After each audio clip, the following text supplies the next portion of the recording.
All right, welcome to part 2 of the video garden tour today.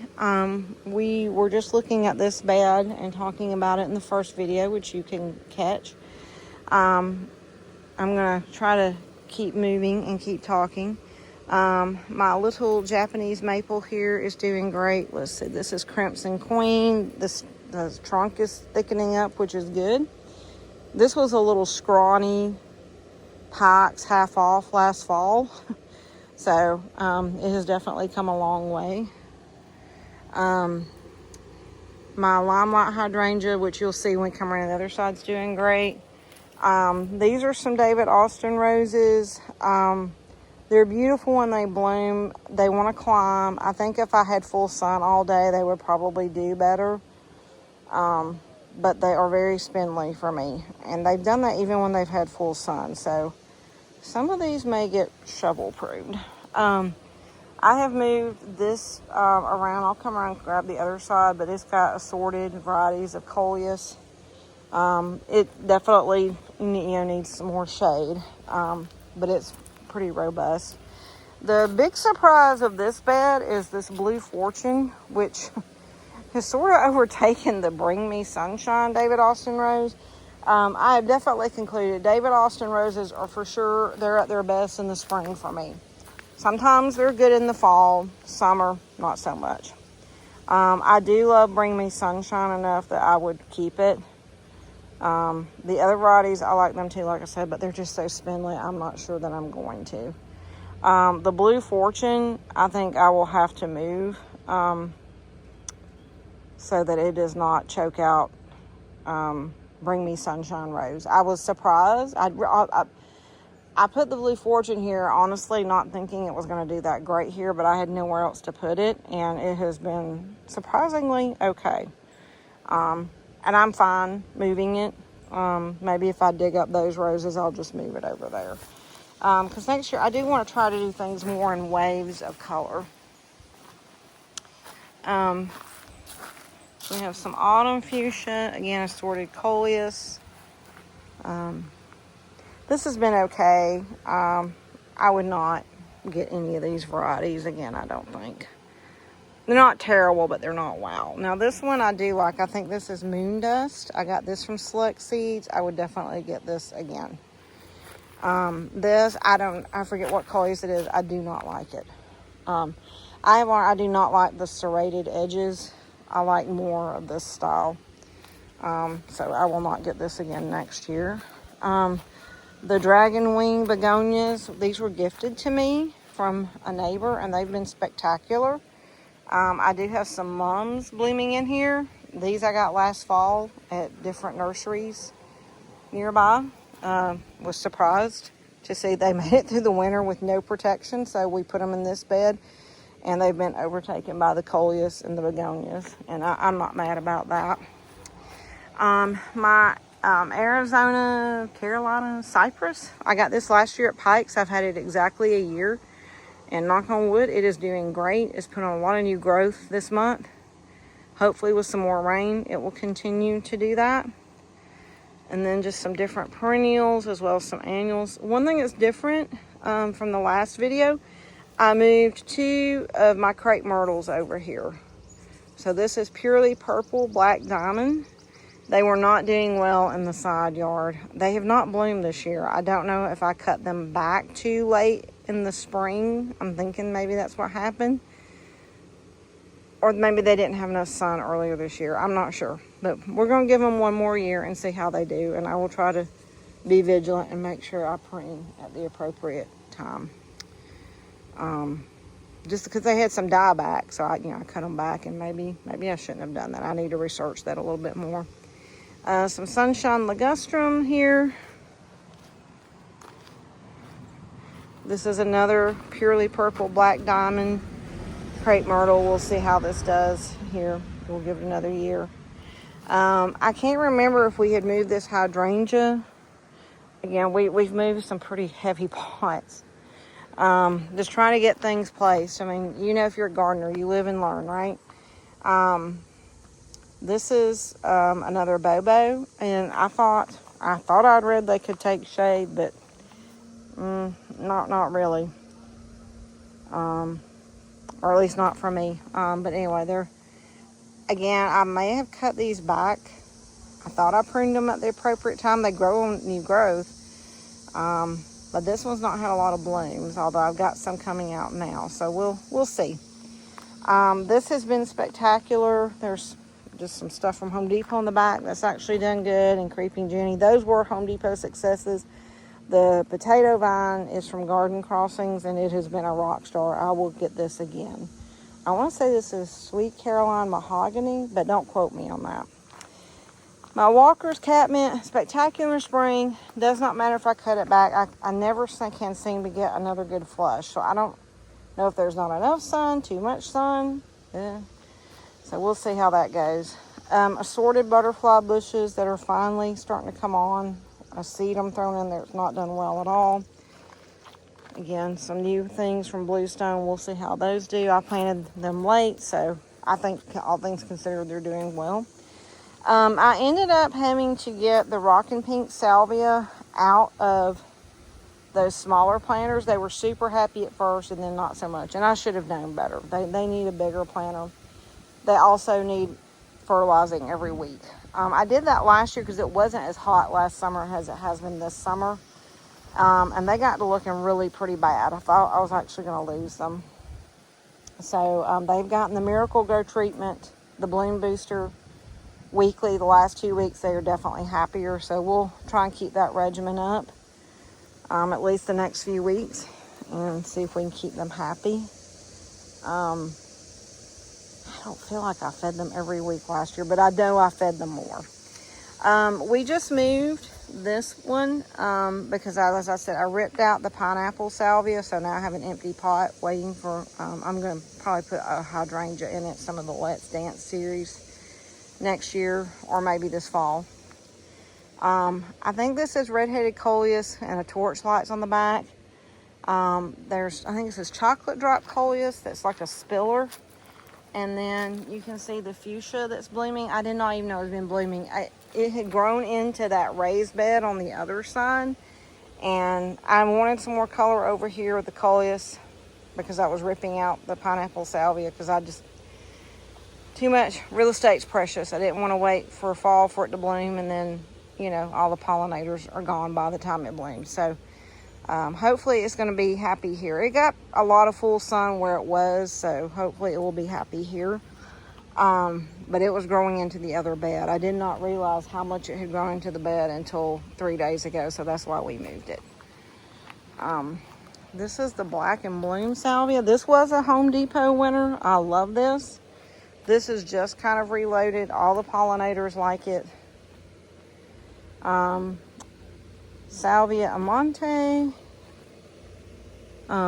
This had just bloomed and was really pretty. I was not expecting it to do this well because it was just about dead earlier this year. The Double Doozy Spirea has been a big disappointment. Again, though, I know it's a perennial, so we'll give it and see how it does next year. This is the first year I planted it, so they creep, they sleep, they creep, then they leap. So you gotta be patient.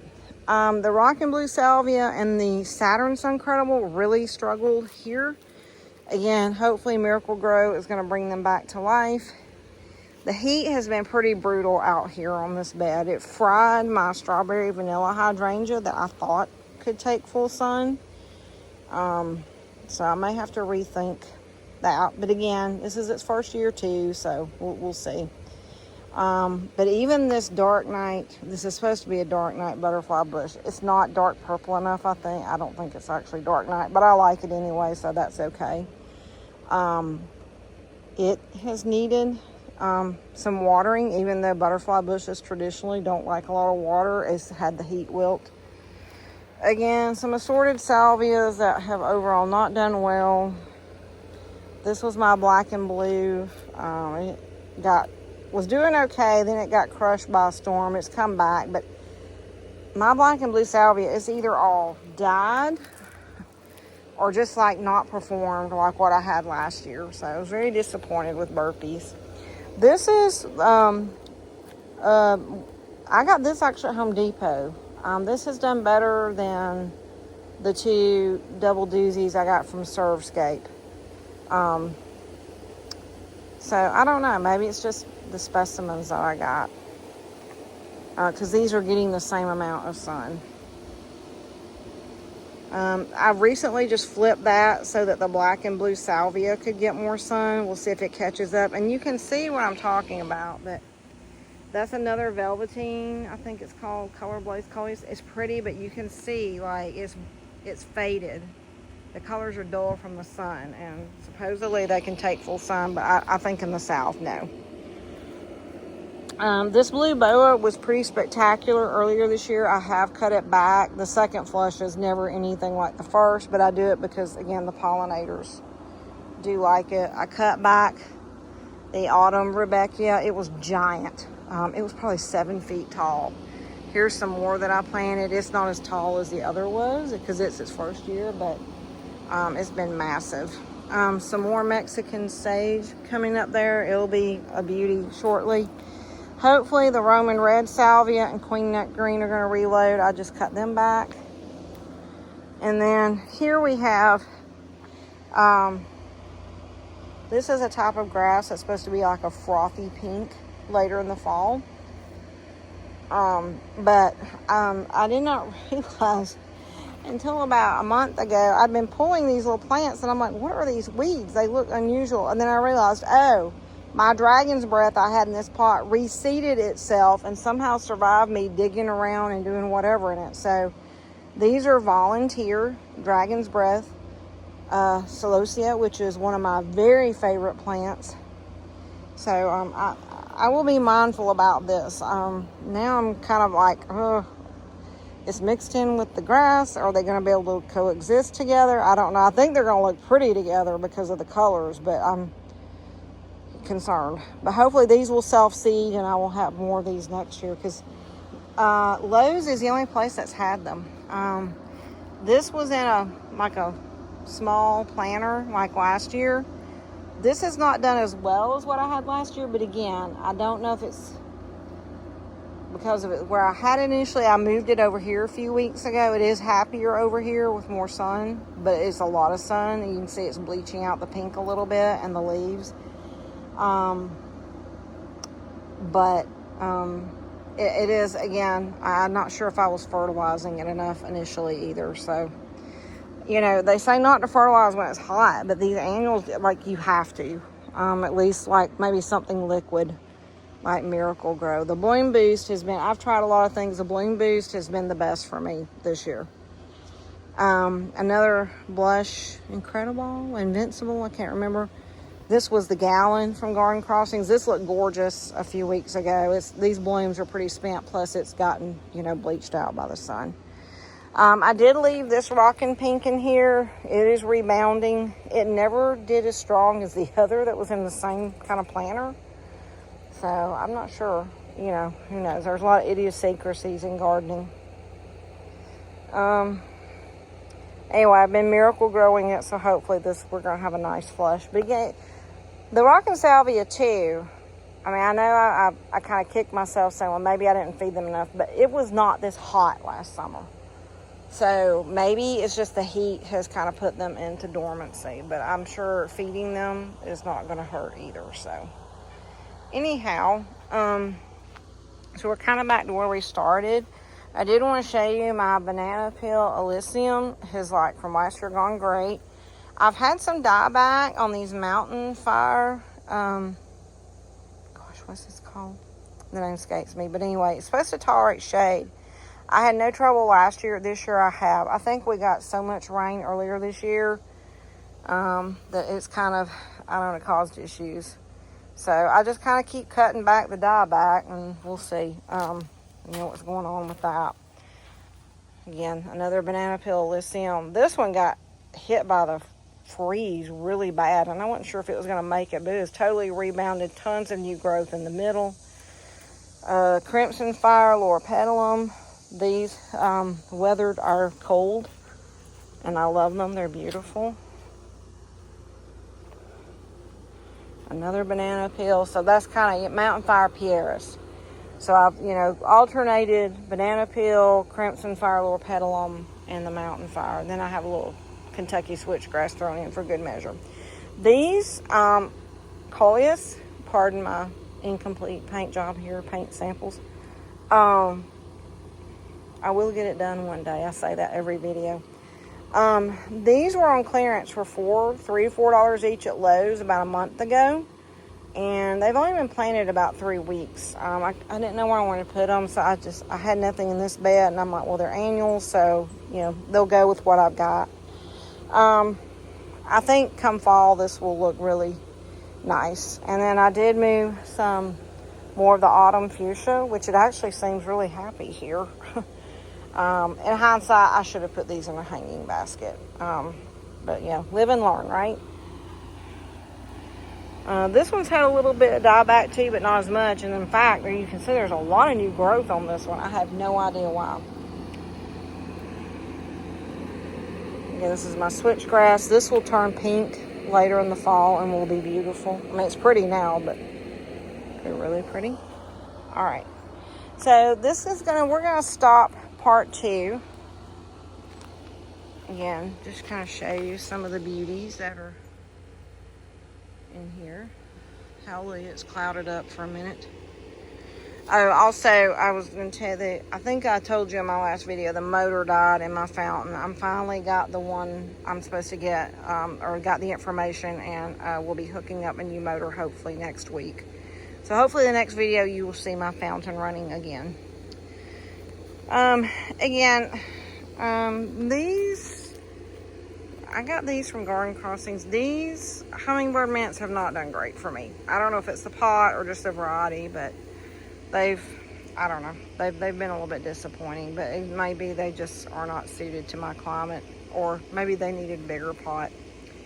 Anyhow, I'm going to stop the video here, and I'll do one final part 3 tour.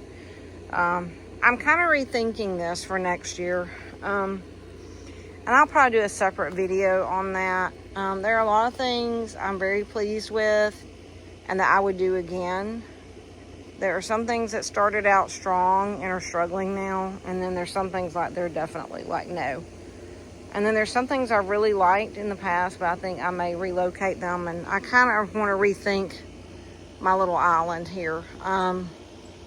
Because it has evolved, and I probably should have been a little bit more thoughtful in my placement and design. So I want to be more intentional next year with this section. I mean, a lot of this is going to stay, do not get me wrong, but some of this is going to get replaced, repurposed. And I kind of have in my mind what I want this to look like. So anyway, I think every gardener feels that way. There's things that you love and you wouldn't change, and there's things that you love for a while but you want to do something different, and then you tried some things and some of it worked, some of it maybe didn't work the way you thought, or you get a new inspiration. So it's not terrible, but I think this could be better as far as placement. And I really want to do more like waves of color, if that makes sense. So anyway, all right, I'm going to stop this and do part 3 for you real quick, and I'll be right back. Thank you for watching and staying with me.